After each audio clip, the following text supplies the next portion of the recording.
വീട്ടിലിരിക്കുകയാണ് ഞാൻ, രാജ്യം വിട്ടു പോയിട്ടില്ല. നിങ്ങളുടെ ചോദ്യങ്ങൾക്ക് മറുപടി പറയാൻ വേണ്ടിയിട്ടല്ലേ ഞാൻ ഇവിടെ നിൽക്കുന്നത്. കഴിഞ്ഞ ദിവസം നിങ്ങൾ പാർട്ടി സെക്രട്ടറിയുടെ മകനുമായി ബന്ധപ്പെട്ട ആരോപണം ഉയർന്നപ്പം അങ്ങയുടെ സ്ഥാപനം മൈക്കും പിടിച്ചുകൊണ്ട് ലിഫ്റ്റിന്റെ പുറകെ പോകുന്നുണ്ടല്ലോ. മറുപടി പറയാൻ ഉദ്ദേശിക്കുക അസംബന്ധങ്ങൾക്ക് മറുപടിയില്ല എന്നായിരുന്നു പാർട്ടി സെക്രട്ടറിയുടെ മറുപടി. ഞാൻ അങ്ങനെയൊന്നും ചെയ്തല്ലോ. ഞാൻ ഇവിടെ നിങ്ങളുടെ മുന്നിൽ നിൽക്കുകയാണ്. അപ്പൊ ആദ്യം എനിക്ക് പറയാനുള്ള കാര്യങ്ങൾ പറയട്ടെ.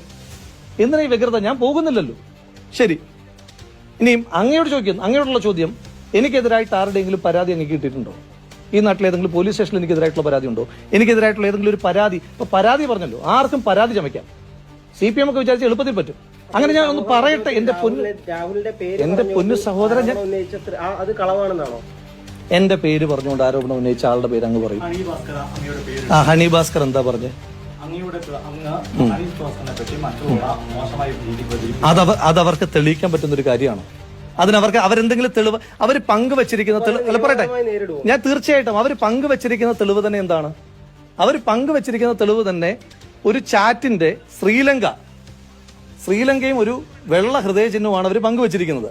അതിന് താഴോട്ടുള്ള സംഭാഷണം അവർ പങ്കുവെക്കാത്തത്. സംസാരിക്കുന്നത് നിയമപരമായി കുറ്റകൃത്യമാണെങ്കിൽ അവരും കുറ്റകൃത്യം ചെയ്തു ഞാൻ പറയേണ്ടി വരത്തില്ലേ? സംസാരിക്കുന്നത് രണ്ടുപേര് തമ്മിൽ സംസാരിക്കുന്നത് നിയമപരമായി കുറ്റകൃത്യമാണെങ്കിൽ അവർ ചെയ്തും കുറ്റകൃത്യമാണെന്ന് പറയട്ടെ.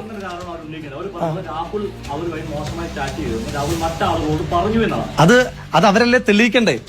ഇപ്പൊ ഞാൻ പറയുകയാണ്, അങ്ങാണ് ഈ സംഭവങ്ങൾക്ക് മുഴുവൻ പിന്നിലെന്ന് ഞാൻ ആരോപിച്ചിട്ട് കാര്യമുണ്ടോ?